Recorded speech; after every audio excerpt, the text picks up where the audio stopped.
This is KC Sports Network, proudly presented by Emprise Bank.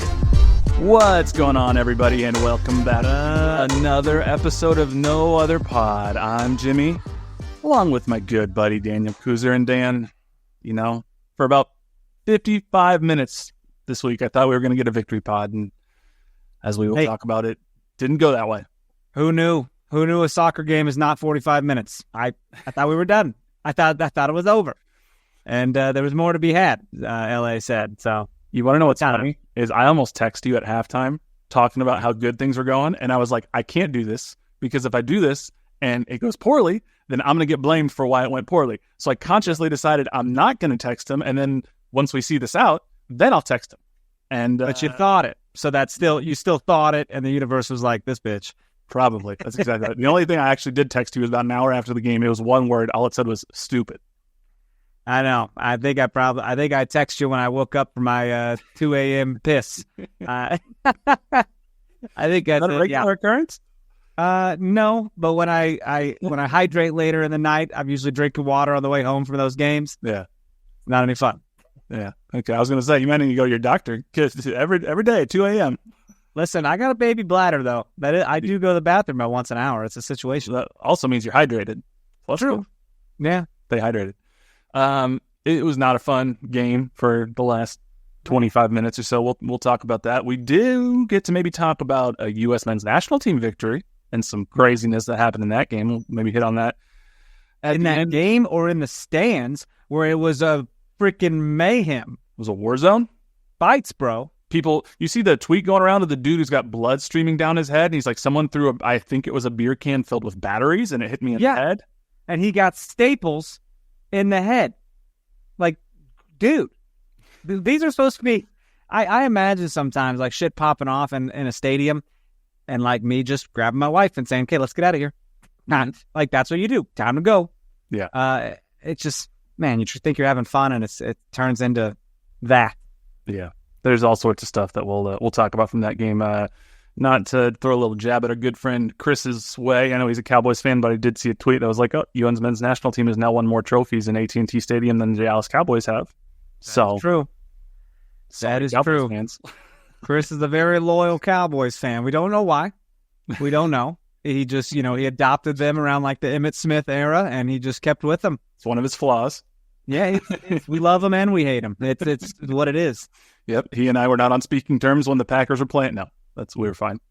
I mean, I was even like better after it. Yeah, I was like, this was great, wasn't it? And he's like, no, we're not. He was like, new number, who this? Yeah, I don't know what you're talking about. Who's Jordan Love? And I was like, well, now you know. Now you should know.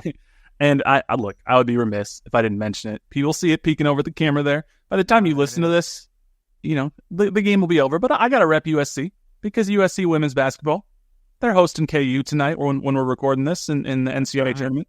And it's not often that USC is the number one next to their name when it comes to basketball. So got to rep it. So we'll see. It's pretty cool. 9 o'clock, you say, huh? It's a little late. Good. Welcome to my life with West Coast sports. Hey, you ain't saying nothing, man. KU played at 9 o'clock last freaking Thursday or whatever it was. Yeah. That was a time.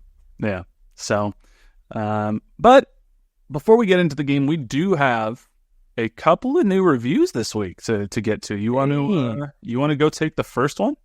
We do, man. Check this out. Mick772 said, this is actually some good, by the way, some good info, like some good feedback, not just about the pod. Yep. But it said, just waiting for summer transfer window. 5 stars for the pod. Love the show. Not too worried about the slow start, quote, slow. We're playing some tough teams. San Jose isn't among the best, but they're a lot better than 0 points. And we have 1, maybe 2 designated players that could be added in the summer. We're going to get 1 at most, but imagine this team with a high-quality number 10 added to it. Decent depth on the back and front lines. If they can add that high-quality number 10, we'll have a little depth at midfield, too. Mick, I agree, man. Or lady. I don't know. Mick could go either way, probably. But, yeah, I mean, dude, we don't talk about that enough. Like, we could probably most likely will add a DP this summer of some sort. I mean, there's been talks from Peter about not only the roster restrictions from MLS in terms of salary opening up, but they've been saying for a while they've been pursuing a player. a couple things have fallen through, is what he said. So, but yeah, I would not at all be surprised if during the summer window they do add a designated player. I think, as we'll talk about in the game, it might not be a bad idea to add a designated player who can play a number 10 or along that front 4 attacking spots, because when you have some depth and some quality there and maybe change things up a little bit, some good things can happen. But yeah, thank you, Mick. Appreciate that. Appreciate you. And we did get another review, also 5 stars. My goodness. 2 reviews this week. This one's from Paramedic 15900. Says, love the show. I listen to multiple SKC and KC Current podcasts. This is one of my favorites. Always look forward to hearing your show. Keep up the great work. Love to hear it. Some mentions currently as well, which check out. If you're not listening to currently every week, you got to do it with Dan and Chris. Got to do it, man. If you guys are listening to this, we're supposed to have a very special guest on Wednesday's show, so make sure to tune in. If it falls through for some reason, you know how things happen, then I'm sorry. Thanks for listening, but we're supposed to. We'll see what happens. That's awesome. Heading into a big Angel City game on Saturday. I know it. Undefeated team, man. Should be fun. Let's talk a little bit about what we were getting into this week. I didn't verbalize this because I didn't want to jinx anything, and like, I'm not superstitious, but I am a little stitious, in the words of Michael Scott. A little bit. And slightly stitious. We mentioned last week heading into the LA Galaxy game that this was not like a surefire 3-point win. I felt confident going into the San Jose game that we were going to come out of there with 3 points. I did not feel confident going into the Galaxy game that we were going to come out with 3 points. It, to me, felt like, and swear to God, you know, Scout's honor, when someone asked me in the press box, what do you think is going to happen in this game? I said 2-2 draw. I think we're going to get a 2-2 draw. I think both teams are going to score, but I think it's going to end a 2-2 draw. And I was almost right. Yeah, you were close. But I wasn't. Except ended in heartbreak, so. Yeah, but, you know, if you look at sort of how the teams were sort of playing, there were some parallels between the two teams, both 1-3-0 coming in, undefeated. But the one thing that you couldn't do if you're Sporting KC was have a loss, because you have a big win at home the week before. You feel like you're getting things back on track. So you need to at least minimum get a result, preferably a win tonight. But were you feeling at all the same kind of nerves that I was heading into this game? Dude, pretty pumped for one. I gotta tell you, I had my early bird rewards that day. I got to go down to the field club, enjoy some little snackums. Got myself a little wine glass full of jelly beans for the road. Jelly beans are vegan. Didn't think about that. I mean, potentially, probably. You know, sometimes they put beeswax in them, but sometimes you got to be a freegan. If something's free and you're questioning it, okay, maybe it's beeswax, maybe it's gelatin, whatever. You got to pick your battles here. Yeah. But yeah, dude, I have a little cup full of jelly beans. Were you sipping it? It's kind of, they were little jelly bellies. Yeah, you got big old fingers, you know. You just swish them around and getting notes of oak. Well, it was fun to kind of talk to this other couple as we were kind of eating our crudités and all that, and our accoutrements and house-made chips. I don't know if you get those up where you are in the press box. They have house-made potato chips, and they were very good. Okay. But I was telling, I'm like, how you guys feeling about the game? And they're like, oh, I think we'll be good. And I'm like, I don't know, man. I feel like we should worry a little bit. They got some young attacking power. But I mean, when we went up 2-0, man, I was like, still not comfortable. Yeah. Because it needs to be 3. That 2-0 dangerous score in sports. We all know that. It's what it is. But I got to go out on the field, watch some warm-ups out there on the pitch. Saw our friend Jacob Peterson. Not sure if he noticed me, but I said hello, and he looked a little anxious. He just walked on by. He's working busy. in the scouting department, I think, for Sporting now. Is he? Okay. Yeah. I wondered about that. I said, hey, Jake. And I was like, it's Jacob. God, it's not Jake. Probably why he Jacob. looked at you. He goes, that's why he looked at me weird. Son of a bitch. I'll get it right next time. But, dude, watching the game, man, it's from the opening to the end. Like, it was a tale of two halves, right? It was a tale of, like, 65 minutes and 25 minutes, honestly. Yeah, it's insane. When I saw the lineup, right? Okay, my phone was in my pocket. I didn't see it come through right away, but I shared it with this other couple at our table. And I'm like, Willie Agata's playing with Alan Polito, so that's new and somewhat exciting because Willie's going to go Free Willy, like he's gonna go fast. Free Willy, dude. And then Allen, I was like, Allen's gonna be able to drop back as he tends to do, as we've kind of talked about over the weeks. So for a while, I was very excited about it. It was fun. Well, and I'm not ready to throw the baby out with the bathwater. I think there is a lot of potential. What, have you not heard that phrase? No, what the fuck does that mean? You've never heard this phrase? This is a common No, phrase. this is the baby out calling child services on you, sir. I think it's like You are not babysitting ever. it's like an old like Renaissance era phrase because, back in the day when there was no running water, history lesson with Jimmy here, when there's no running water and whole families had to share a bathtub that they would fill one time, it would typically start with the dad. The dad would go first, then the mom, and then the oldest son all the way down to the children. So by the time the baby would get a bath, the water was most dirty, and then they would dump the bath water out into the road. So the phrase "don't dump the baby out with bath water" just kind of became a saying because the baby was in the bathtub and it was potentially dirty water. But you don't want to throw out what's good with all the bad. So don't dump the baby out with the bath water. Unbelievable that's what you're saying right now. That is that okay? This is a real thing. This was a lesson, folks. Producer Nick knows. Yeah, I see it. Nick's young though. He's got that new age history lesson at school. He's very worldly though. He's worldly. Never been outside of Kansas right now. Everybody was saying he doesn't travel. We need to get Nick to fucking Disney World, bro. Okay. travel around Epcot and say you've been to ACSN Disney World trip. Okay, I can do it.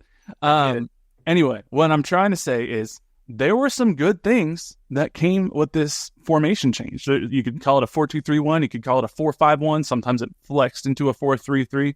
But this was very clearly a different style of attacking play. And it was kind of born out of necessity somewhat because Johnny Russell was out with a hamstring injury. Was it hamstring? I don't remember what this is. I think he was questionable. Here it said if he was questionable, he was going to keep him out. Right. So Johnny was out. Kyrie, as we know, is out. So that doesn't leave a lot of options on the right wing. It leaves Moreno Xianis, who has, let's put out a missing persons report because he is nowhere to be found. I mean, he was on the bench technically, but he was there. He was in the building. We did, by the way, get an email from Andrew McPherson, one of our longtime listeners.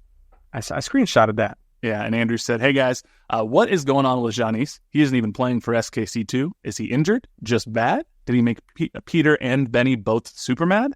Why are we wasting a U22 spot?" And valid concern. Yeah, I'm not sitting here and say I know 100% for certain what's happening with Moreno Xianis, but I have no indication, and I've asked a little bit. I have no indication that there's an injury there. I think it's just he is out of favor. He is not doing what players like Steven Afrifa or Alinas Vargas even did in the preseason where they came in ready to work, and Moreno Xianis, from what I heard, wasn't quite there. And unfortunately, that's been sort of a consistent theme with him throughout his time with SKC, so I wouldn't be surprised if he's not with SKC for many more years into the future. I don't want to say out of favor because he was there. He was in the lineup. Players that fall out of favor are not in the lineup. Well, this was the first time he was in the 18 or 20, whatever it is, that he was, and I think it was out of injury necessity. And Alinas Vargas was gone because he was with the Honduran national team. He is. Johnny Russell was injured. Kyrie Shelton's injured.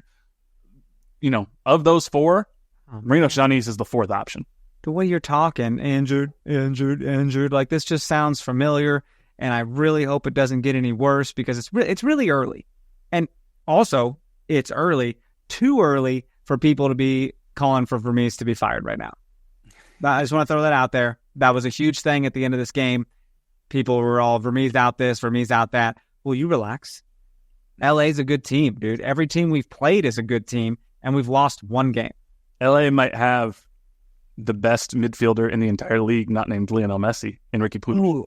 And that striker, I mean, they just kept scoring. They weren't all on sides, but they just kept scoring. Man, yeah, but we got to talk about that too here in just a little bit because they put two more balls in the back of the net. They think two were called off for offside. We were living and dying by that offside flag and ultimately died by it.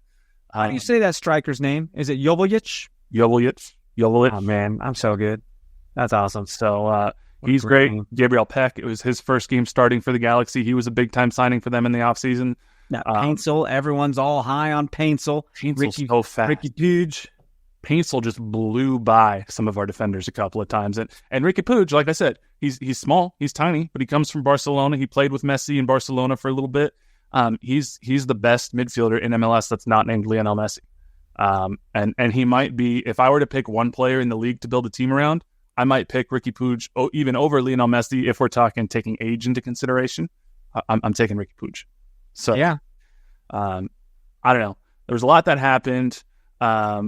One thing I do want to say before we take our break real quick is there was some pretty cool enhancements to the pregame light show, which, full disclosure, I knew they were testing last game. After the game, if you had stayed around the stadium for about an hour, you started hearing them testing some things, and you couldn't quite see what was on the field, but I'd heard, hey, there might be some logos. Yeah, they were testing it after last week. And so when there was a goal, it said goal on the field. Said goal on the field. Before the game, there was the Sporting KC crest that was on there and was all going around and such. And so I want to give a shout out. And by shout out, I mean, we're going to do our Holiday Distillery toast of the match to the stadium operations crew and everybody who worked on the new stadium enhancements, the lighting. I got here my 5 Farms and Irish cream from Holiday Distillery. Nice. I got my coffee with my Irish cream because it's a little chilly today.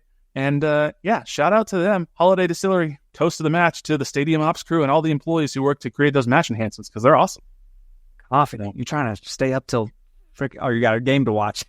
You do have a game to watch. It's about 9 p.m. So true. I'm not going to throw shade. I'm like, how late are you trying to stay up? Oh, never mind. But they're cool. I love the enhancements. It's a great thing. It was great, dude. Chris got there a little late and didn't see the light show. But when the goal happened, we were all just like, oh, it says goal. If I didn't know it was a goal, it says it right there. Pretty cool. So let's go ahead and take a quick break, and then we'll be back to talk about the game.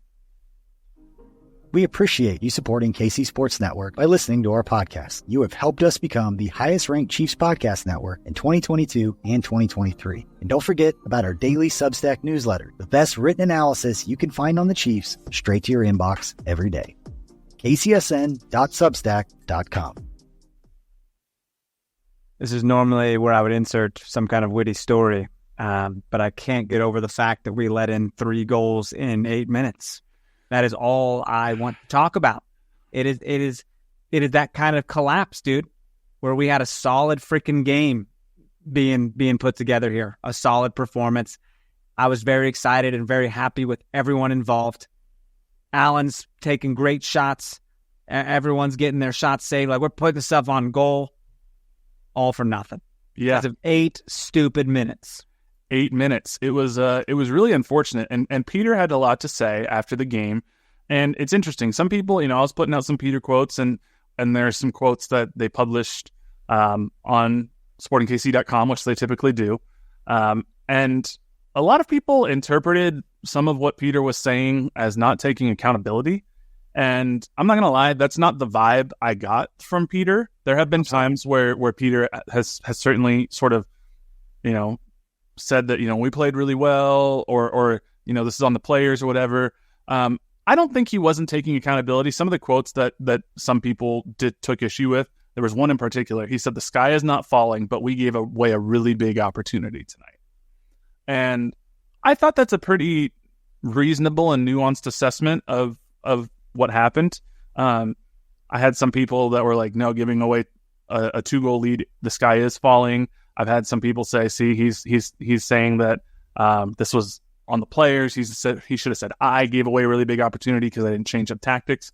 There's criticism to go around, but ultimately, Peter is not the one on the field. I know, yes, he can make some tactical changes and whatnot, but as we mentioned, a lot of injuries. There's only so far the bench can go, which that leads into another conversation about roster construction and everything. I know it snowballs. I did not get the sense from Peter in being in the room with the press conference, and I don't know if you listened to it or not, that he was trying to avoid accountability. I thought he was trying to say, look, the sky's not falling. There's plenty of season left. However, we gave away a really big opportunity because he also knows how important it is to get 3 points at home from these early games, and they blew it. Dude, they played excellent soccer. they put together one hell of a performance. The whole game was just good. I was like, I really like what I'm seeing right now. I have no problems. And it's just the fact that this 8 to 10 minutes or whatever it was, it just killed us. Yeah. And that's so frustrating. Like, what was more frustrating, bro, is when they had a goal called offsides and we're all like, yes, offsides, let's go. You don't even have time to celebrate the offsides because they came down and scored one that did count. Doing it again, yeah. And I was just like, oh my God, that was so fast. They just could score when they wanted to. And what about that one goal where it went off like 4 different people's heads, like a bunch of dumb seals, and then someone smacks it into the net? Yes. Like, what are we doing? Get the ball out of there. Yeah, it was tough. Peter, the other quote that some people didn't like that he had was, he said, I thought we were good, but that 10-minute span just crushed us. Yeah. And yeah, they were better in the first half than they were in the second half by and large, obviously. But if you look at opportunities in the second half, they still had goal. Willie had chances to score in the second half. Sporting created chances in the second half. They didn't convert them into quality shots quite in the same way that they did in the first half. So you don't see the XG get boosted in the same way in the second half that it did. But, a couple of tweaks here and there. Willie's a little bit more selfish with a chance in the second half. Maybe that's a third goal. There's passing. Willie's passing is not great. There's a little bit of crispness, missed some passes. So there were opportunities, but I don't know. What do you want Peter to do, man? He said it in the presser. He said, I can't call timeout and like regroup and change stuff up. And anyone saying that he should have made more subs other than putting in Steven Afrifa, which I think is great. I think Afrifa's got a lot of speed and adds something else to the team. Who else did you want to come in off that bench with who was available? Absolutely nobody. I didn't see anybody on that bench that I would care to have come influence that game in some way. Well, so the only one that I could think is maybe rather than but this is sort of looking back with hindsight's 2020, because you could argue like, well, they brought in Afrifa when they were chasing a goal. They needed another goal scorer, but maybe before that, like they've scored their 2 goals, maybe bring in another midfielder, because we had done a really good job containing Ricky Puig for about 70 minutes, and then it kind of started to break up a little bit. So maybe, if I take off Daniel Shallowy because he's starting to get tired, or I take off Eric Tommy, and I bring in somebody like Felipe Hernandez who can help sort of cover ground in that midfield a little bit more. That's about the biggest thing, but there aren't a lot of fullbacks that are available, and I don't think Jake or Leibold were really the primary issues tonight. You're not going to sub off a center back, and it was the center backs that lost some people, although I will call out Leibold for his lack of hustle on one goal. I don't know. But yes, there were some tactics to change, but this is certainly not a fire Vermees game like I've seen. No. And I'm going to give credit to LA, dude. They played so good. It was a phenomenal game to be at. You witnessed 5 pretty great goals. Mm-hmm. You can't complain as far as that goes. Yeah, for sure. They're a good team. What's ironic is, hey, let's go through the first half, and I'll tell you what I actually said to somebody at halftime. But Sporting Kansas City, they were looking pretty good. In the 12th minute, Alan Pulido, he almost had a goal of the year candidate with a bicycle kick from just around about the penalty spot. He gets that another 6 inches higher, and that's getting past the Galaxy keeper, and this game's 1-0 in the 12th minute. So listen, Daniel had a shot on goal too, and he skied it. And Daniel doesn't sky goals. He doesn's do that. Right. That's what I kind of knew. I was like, something's off here. That was a tough one. That was even before the bicycle kick. He had it about 5-6 yards out, a little bit of an angle, but it's one that he would like back to put on frame. I want to say something else. Seeing Radoya and Agata have our goals. Mm-hmm. Not necessarily our goal scorers. I mean, it's not the Daniels, the Allen, the Johnny.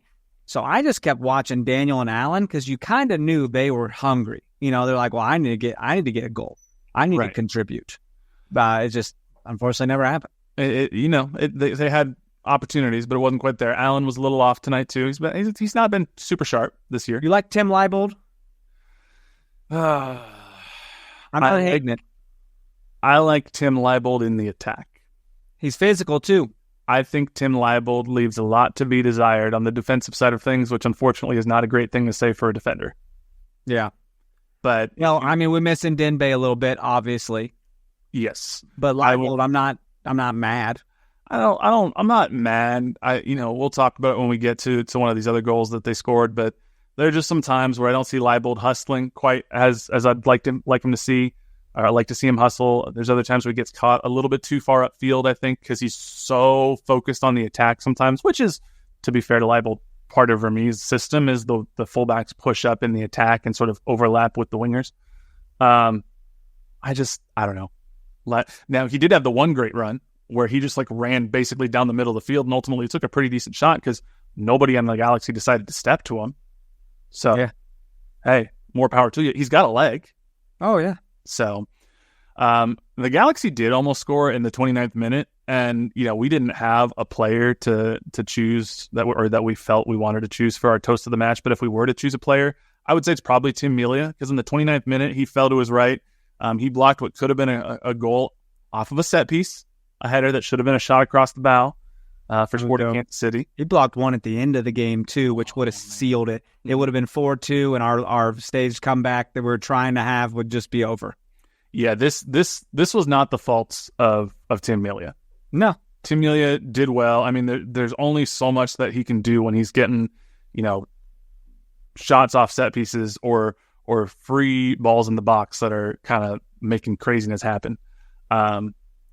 Sporting Kansas City, in the 34th minute, they did get, you can call this a goal off of a set piece because it started off of a corner kick that Remy Voltaire took. It was a short corner that went to Eric Tommy. He tried to send it into the box. The ball bounces around a little bit. Daniel Shallowy fires it back toward the 6-yard line, and it's Nemanja Radoja, out of all of the players, who scores his first goal for Sporting Kansas City, tapping it in. And it was pretty cool because 1-0, SKC was the more dominant team up to that point, and they got rewarded. Is that how we're saying his name? Because I feel like we've been lied to. Well, it does appear that the pronunciation has changed. What we were led to believe. Something has changed in the atmosphere. I didn't know if you're going to call it out or not, but we have. You said it, and I was like, I heard that in the stadium too, and I'm like, I've been told a lie somewhere. For most of last year, if not all of last year, they were saying Nemanja Radoja, which he just decided to correct them. Well, I think this year it seems there's been more of an emphasis that it's not Radoja, it's Radoja. I like that better. Yeah, which is why they call him Rado too. You can just call him Rado.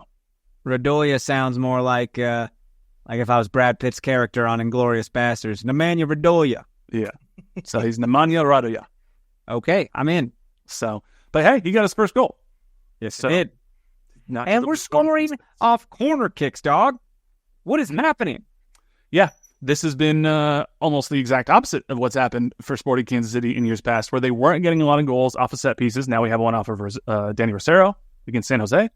We now have one off of Nemanja Radoja. Excuse me. Sorry, Rado. And yeah, it's going well. And then again, just before halftime, off of a corner kick, again, Daniel Shallowy takes it. It kind of falls. I'm not convinced Willie Agata even saw the ball before it landed on his foot and bounced into the goal. He looked just as surprised as everybody. But hey, that's what happens sometimes in soccer. You'll take it. And it's 2-0 just before half. Feels good. Felt real good. I was like, the only thing better would be 3-0, man, because you just know it's not enough sometimes. And LA, everyone's like, LA is going to be good, dude. LA's looking flashy.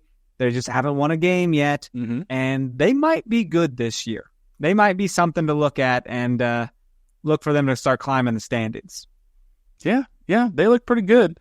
There was the dominance that Sporting Kansas City showed in the first half is sort of hard to understate, and that's why this game was so frustrating. If you looked at FOTMob at halftime, because MLSsoccer.com doesn't update XG live as it happens, but if you looked at FOTMob, who uses a slightly different XG model, halftime Sporting Kansas City was up 2-0. They had 2.28 expected goals, which was more than they had all season, even at halftime. And this was the kicker. And this is what I said. I talked to somebody in the press box, so I was like, this is a pretty great half. They mentioned the goals, and I was like, what excites me more was how well the defense played At halftime, the defense had given up 0.07 expected goals to the Galaxy. Insane. And that's a good attack that they kept, and one of the best midfielders in the league that they kept bottled up to 2 total shots, 1 on target, 0 big chances. That's pretty good. It's amazing, dude. And I felt real good. Peter mentioned the XG in the... He actually asked in the room after. He was like, does anybody know what our XG is? And he kind of looked toward my direction, and I didn't know it exactly at the time. I was like, it was around 3. I don't know the exact number. MLSsoccer.com ends up saying it was 3.1. That's what ours was? Yes. That's pretty wild. You know, it's not often you see someone underperform the XG. I mean, more often than not, people overperform their XG, right? It probably evens out. Okay. Sporting had underperformed our XG a couple of times over the last few seasons, which was always the thing that you could point to, say, well, they're getting in the right spaces, they're just not finishing. And you hear, is finishing a skill or whatnot? And clearly, I think Sporting Kansas City fans will say, well, yes, finishing is very clearly a skill because we've been missing it at times over the last however many years. But yeah, at halftime, XG, according to FOTMob, almost exactly nailed it. It was 2-0, and XG was 2.28 to 0.07. Wow. So we should have won this game at the end of the day. I mean, what was their final XG? If you look at MLSsoccer.com, I just had that up here. The final XG for the game was 3.1 to 2.2. So they added almost an entire, 2.2 goals of XG in the second half, and we added about 1. So, I mean, based on our play, we were expected to win that game, is essentially what that says. Based on the amount of shots that were taken, the chances that were created, Sporting Kansas City created overall better offensive chances on the whole than the Galaxy did. Man, but like we said, Willie, if he's not too selfish in the second half and doesn't pass that ball off, there's another one where I believe it was Tommy. It was either Tommy or Jake Davis that whipped a ball in, and Willie was set up perfectly in the box, and he was about to strike it, and Allen stepped right in front of him and kind of took it away, and it was too heavy. And like, if you leave that for Willie, that might be a goal right there. And there just were little moments like that where the timing was off or the chemistry was off. And maybe it's because the formation isn't what they were used to, but it wasn't quite clicking in the second half the way it did in the first. It was the one where Willie probably should have shot it. The pass was going to be amazing, but he overshot the pass, way too heavy. Missed Eric, Tommy. But it was a good decision in my opinion. I mean, that's the pass to have, and now Eric is centered on goal, and it's done deal, Yeah, I thought he had a pretty good shooting lane. He could have taken it. If he hits the pass, obviously, then Eric's got to tap in. So yeah. I get why he did it. It's not the most egregious of decisions. He's just not the greatest passer. He doesn't play all the time either. We can't even give this guy crap because he doesn't get the opportunities that we think he should. And I want to see more of this formation.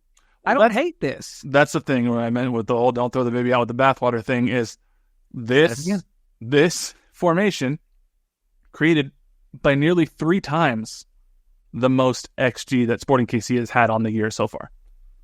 And Allen, as we've talked about, as a striker, naturally likes to drift back. And Eric Tommy... Typical striker behavior. He's more of he plays really well underneath. If he was a second striker under Agata, I think it would be fine. But really at this, especially at his age now, he'd be a fantastic number 10. And Eric Tommy's got the ability to play on the wing.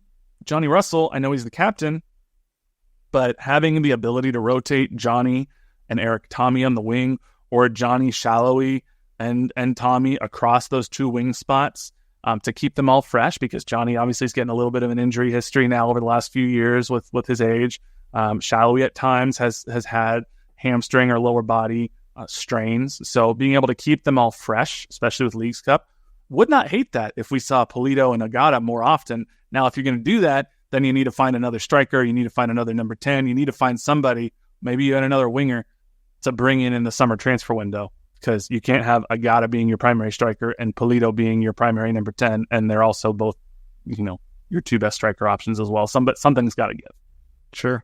So yeah, I don't know, but it got really frustrating. Missing chances. Agata missed another chance that was kind of point blank range that he almost chipped over the Galaxy goalkeeper in the 53rd minute. it got really frustrating. 57th minute is when the Galaxy scored their first goal. Joveljic, or so we thought, got called back for being offside. But it was off a corner kick. Should have been a warning shot. Again. Yeah. Every week we're here talking corner kicks or set pieces. It's frustrating. It is. Tim Melia actually even called it out. Obviously, this one didn't count, but there was another goal that was given up off of a set piece, and the ball was kind of bouncing around. I believe it was their second goal. And Tim Melia, after the game, he was like, gave up another corner kick goal. I don't like that. Or another set piece goal. I'm not happy about that. It sucks because we did so many things well in that game. We dictated a lot of the way that we wanted to play. Ultimately, you can't blow a 2-0 lead at home. So he's right. It just sucks. Yeah. It was the 71st minute where things really got a little scary. Joveljic dribbled the slowest moving shot I've ever seen across the face of goal, and Melia almost like bear crawled to like barely tip it out. Unfortunately, even though he did get to it, it was the ensuing corner kick where the ball just kind of bounced around, couldn't really clear it, and ultimately they kick it into the bottom right corner of the net, and there's not much Tim Melia can do about it. Dude, I want to call out a couple miscellaneous things real fast. We were offsides 0 times. The discipline our strikers have to stay on sides is crazy, and when it kept happening in the Galaxy, I'm like, will you guys just be better? Like, that's your job, stop being offside. But also, Tim Melia just said, oh, man, I don't even know how many corner kicks they had. It had to have been 10 or 11. It was exactly 11. And Tim Melia is just spot on. He knew exactly how many corner kicks because that's how many times he was pissed off. Yeah. He's not wrong. It was Zabaleta who scored the first one.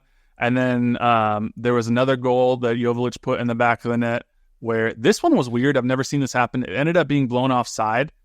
The AR did not single offside. He was running back to the center circle with his flag down to indicate onside.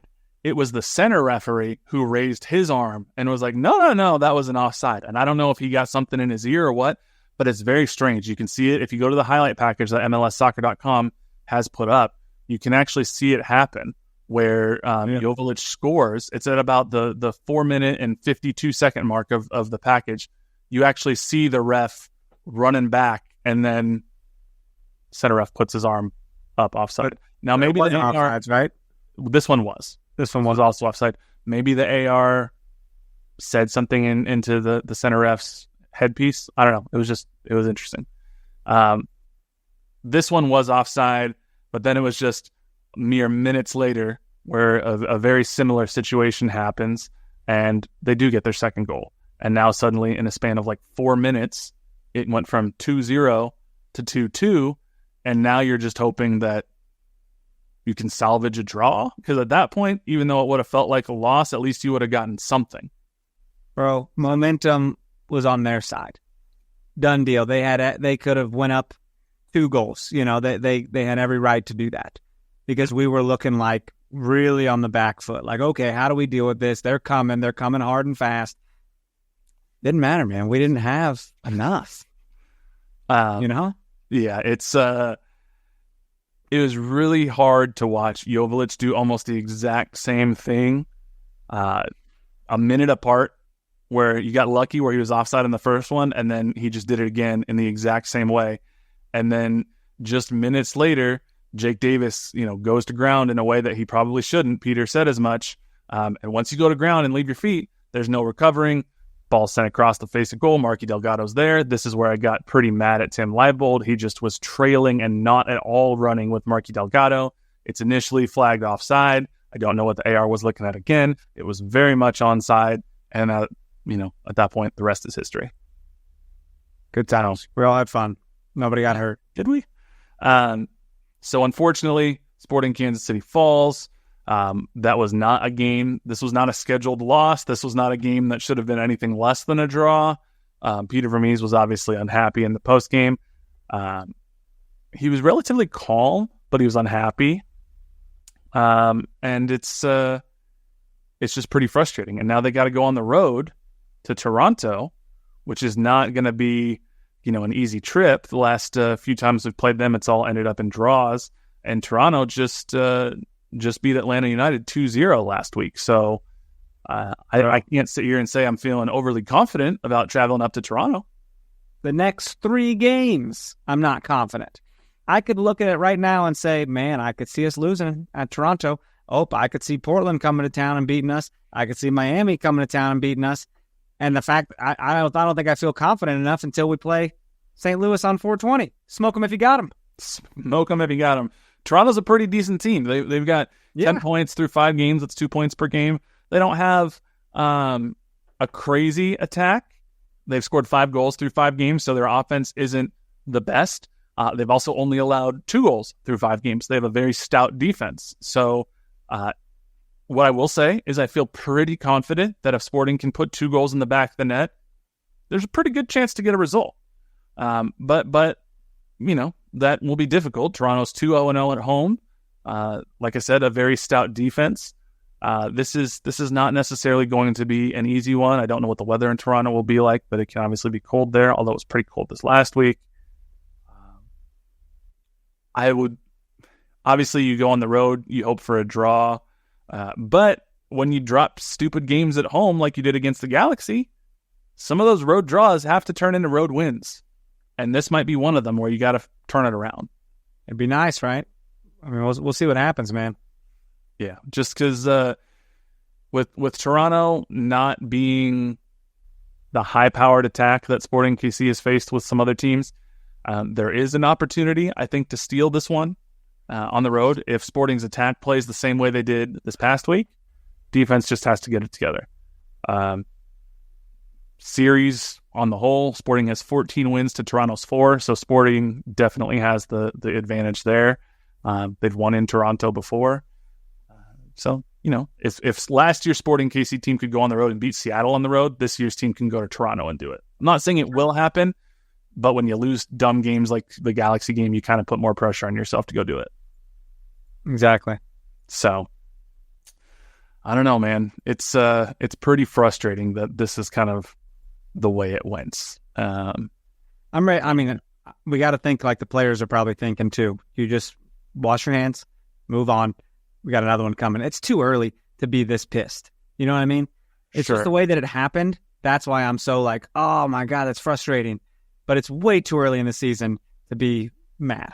It's the way it happened. And I think I get that people have, PTSD, if you will, not to be insensitive to people who have actual PTSD, but like they remember how the beginning of the year last year sort of set the rest of the season up to essentially be like a 5-month-long playoff run where it was like there's really no room for error now.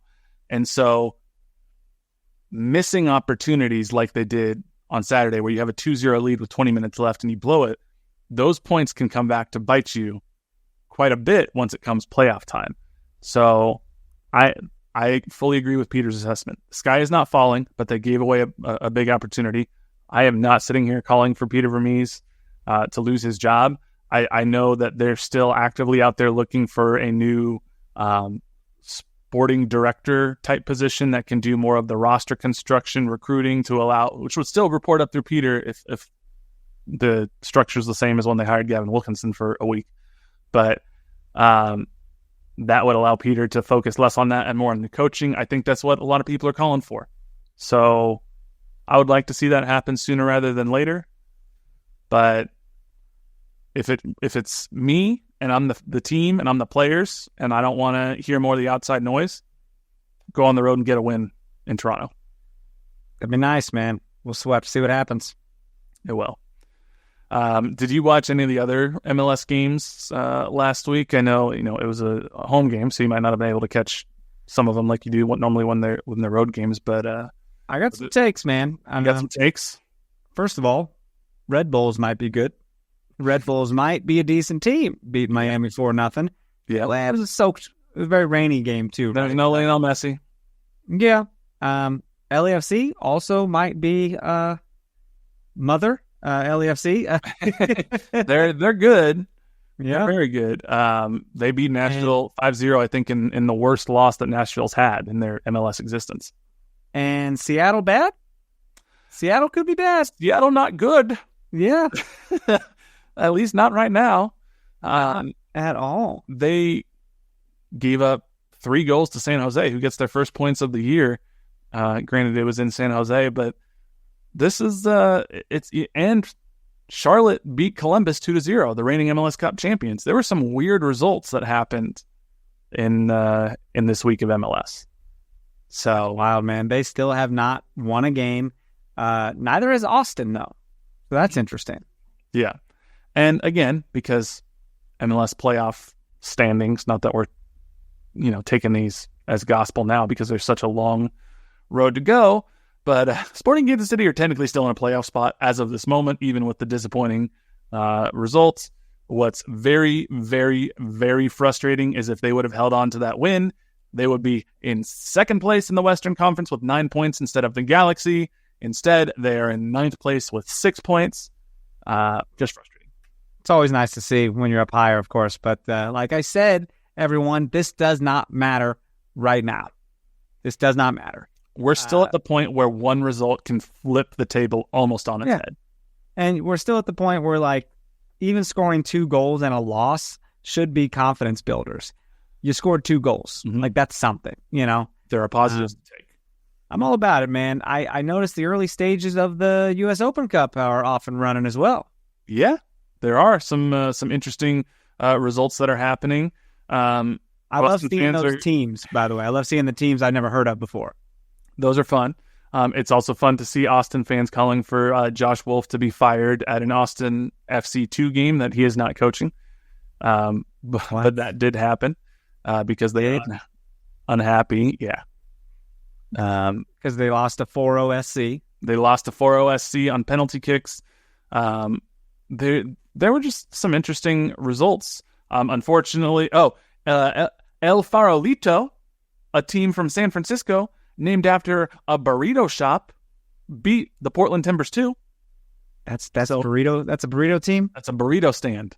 Oh my God! If we weren't in the U.S. Open Cup, that's my team. That's your team. Is El Farolito? Yeah, of course.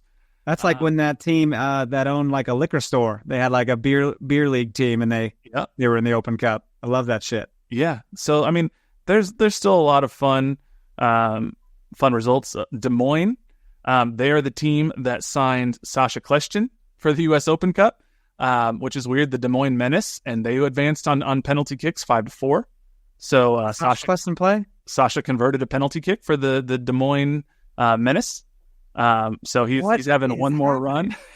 Doesn't he work for MLS Soccer? He started the game at right back. Does he not work for the league? He does work for MLS Soccer. He works on MLS 360, but also he's like, I'll go have an Open Cup run with the Des Moines Menace.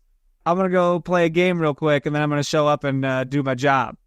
I'll be, and it's funny because he's not the only name that you'll recognize. Luis Arriaga, he's on the Des Moines Menace. He's played MLS minutes. And goalkeeper Brian Rowe, who used to play for the Galaxy alongside Sasha Kljestan, I believe.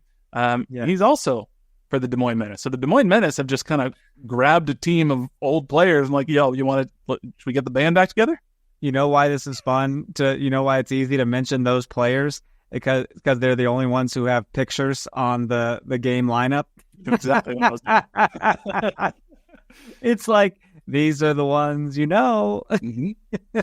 But hey, it's fun. It is fun to see some of these teams that you don't typically get to hear about or get to know, and be able to watch them play on streams online. So good for them. You got Bernie Sanders tweeting about the U.S. Open Cup because the Vermont Green FC beat Lexington SC. So that was weird. What's he up to? He's doing something. I don't know. So I don't know, man. It's just it's an interesting time to be an MLS fan. There is some news on the referee strike front. There was reporting by Glenn Crooks and confirmed by Jeffrey Carlisle of ESPN that was saying that at least earlier in the day on Monday, the PSRA was voting on a new tentative agreement. Voting ends Monday at midnight Eastern time, so it's still going. But Jeff followed that up and he said, quote, "Not to take a trip to Negative Town, but I'm told that the tentative agreement being voted on by the PSRA is a 7-year agreement that would carry through both the current World Cup cycle and the next. Not every PSRA member is pleased with this, I'm told, but we'll see how the voting goes. Okay. So, sounds fun. Could be that we're going to get some of the regular refs back soon, or it could be that this will continue to go on. So, we shall see. All right. The other game that I want to touch on before we leave is this 2-0, once again, thrashing of the Mexican national team by the U.S. men's national team in the CONCACAF Nation League's final at AT&T Stadium Sunday night. Did you get a chance to watch this by chance? No, I did not. I'm sure you've seen Tyler Adams' goal just before halftime. There was like 20 seconds left before halftime. Tyler Adams gets the ball. Oh, good. It was, 30 yards out, it felt like. And he just, on an absolute laser that went through the legs of a sliding Mexican defender, right past Memo Ochoa, who's somehow still playing soccer, and puts the U.S. up 1-0 at halftime. That's wild. Just an absolute crazy screamer. Yeah. And then, ultimately, the U.S. men's national team went up 2-0 after Gio Reyna, of all people, scored a goal, which also shout out to Christian Pulisic because he took this ball on the end line. And you remember a couple weeks ago when Messi sort of chipped the ball over a man who was hurt on the field? Yeah. There wasn't a Mexican player who was hurt on the field, but he slid, and Pulisic chipped the ball over him along the end line and then cut the ball back where Gio Reyna ultimately got the ball and put it into the corner of the net to give the U.S. the 2-0 final scoreline. Outstanding. So this is it was very fun to watch. Gio Reyna and Greg Berhalter hugged when he came off the pitch. I don't know if that was for the cameras or what, but they're trying to make it seem like they're friendly again. Ultimately, the game devolved, and there were numerous happenings of the homophobic chant that the Mexican fans tend to yell during a goal kick. The game was stopped by Drew Fisher twice. Every time they stopped the game or made an announcement, the fans just did it louder. It was clear that they, at that point, were trying to get the game stopped, so CONCACAF protocol is not working. Just kind of sucks. But it's unfortunate that this world is filled with dickheads, and they see something that they think is funny, and it's like, grow the hell up. It's not funny. How old are you? And I saw some people, because I was like, they need to stop the game. But then at a certain point, I saw some people mentioning this, and I think this is actually true. At a certain point, the Mexican fans were doing it on purpose in an attempt to get them to stop the game. And you give fans power to literally impact what's happening on the field. And if they want to be assholes or dickheads, like you said, they're going to continue to be assholes. The only way to get them to stop doing it is to have it actually impact results in the field, or not just results in the field, have it actually impact the ability of their team to play on the field. So if CONCACAF really wants to stop it, what's a great way to send a message? Send out a release tomorrow that says, after repeated violations of CONCACAF's protocols, the Mexican Football Federation has been disqualified from the Copa America this summer. They are not allowed to participate. That'd go a lot farther than stopping the play for 5 minutes and letting them just chant it louder. It would. It doesn't really, nothing's really going to work, you know what I mean? So that's the unfortunate part, probably. It is, man. It is. And if you have friends that are doing it and you're not like checking them, you're kind of a problem too. Yeah. Like, I mean, we all have those family members that like say some insensitive shit or some incorrect shit. And if you're a good enough fucking son or cousin or whatever, you check them. You say, hey, that's not right. If you have any questions, I'd be happy to educate you on that. I'm sure we've all had experience with having to deal with stuff like that. We've all had it. Sometimes it's an old dog, new trick situation, and it doesn't matter, but at least you tried. Yeah, it's unfortunate because it was a really fun night to be a U.S. soccer fan. Anytime the U.S. and Mexico play, it's a fun night. It ends in 2-0 because, of course, the most famous scoreline in the history of U.S. soccer against Mexico. They win a Nations League Cup. There's been like 480 minutes of shutout soccer from the U.S. the last however many times they've played Mexico. Like this is a turning of tides, if you will, in terms of who's the real power in CONCACAF. And I'm not going to sit here and give Greg Berhalter all the credit in the world because it required a last-second own goal against Jamaica to even get here. But he seems to do a good job against a Mexican team that's struggling to find its identity now, and that counts for something. So hopefully they can continue to carry this momentum into 2026. Yeah, man, that'd be nice. We'll see. But that's about all I got this week. You got anything else you want to talk about? I was kind of looking at the schedule for the weekend. No games really jump out at me as like a must watch, I'd be most interested to see how Nashville jumps back against a really good Columbus team. Teams are going to be angry. Yeah, they just got 5 dropped on them, and Columbus is very good. So that's interesting. Other than that, I think Miami, don't they play someone? Miami's at home against New York City. And New York's not doing well. So I do kind of assume Miami will put it to them. In Seattle, they're going to have a difficult game because they've been struggling, and now they have to go play in Carson, California against the Galaxy on the road. So at a certain point, if the Sounders can't get a result, they're sort of looking at what happened to Sporting KC last year is happening to them, where they will have gone through 5 games, potentially only having 2 points through 5 games, sitting dead last in the conference. Hey, look at me. Good. Not good. All right. Enjoy that. It's fun. There's no Ladero this year, and suddenly the wheels are falling off because he's out in Orlando. Yeah. So I don't know, man. It's a wild one, but unfortunately, didn't get the victory pod this week. Hopefully, we'll be able to flip things on its head, come back, steal a win in Toronto. We'll see. It's gonna be a tough one. But thank you all so much for listening. Make sure you follow us on Twitter and Instagram at NoOtherPod, at Dan Kooser, at JCMac03.